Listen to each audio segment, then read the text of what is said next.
ગુજરાતના અગ્રીમ અખબારોમાં આપની કોઈ પણ પ્રકારની જાહેરાત આપવા માટે સંપર્ક કરો. જાહેરાત વ્યાજબી ભાવે પ્રસિદ્ધ કરી આપવામાં આવશે. ગાંધીધામ બી ડિવિઝન પોલીસે ગેરકાયદેસર નશીલા પદાર્થ કોકેન સાથે બે ઇસમોને ઝડપી પાડતા નશીલા પદાર્થનો વેપલો કરતા તત્વોમાં ફફડાટ વ્યાપી જવા પામ્યો છે.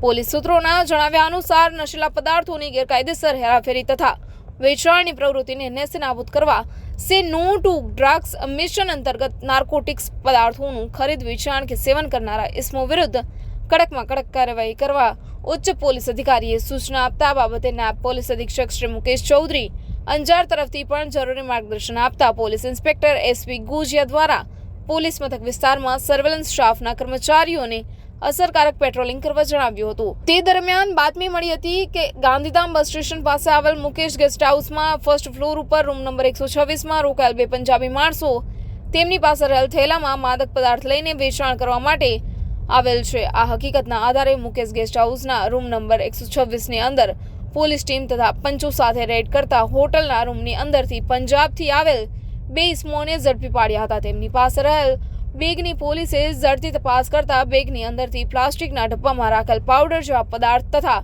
ડિજિટલ વજન કાંટો મળીને આવ્યો હતો. નશીલા પદાર્થ કોકેન વજન 29.8 ગ્રામને પંચો સમક્ષ કબજે કરી બંને આરોપીઓની ધરપકડ કરી આરોપીઓ વિરુદ્ધ NDPS એક્ટ હેઠળ કાર્યવાહી કરી દુધઈ પોલીસ મથકમાં ફરિયાદ સોંપવામાં આવી હતી. બ્યુરો રિપોર્ટ કરજણ સંદેશ ન્યૂઝ ગાંધીધામ.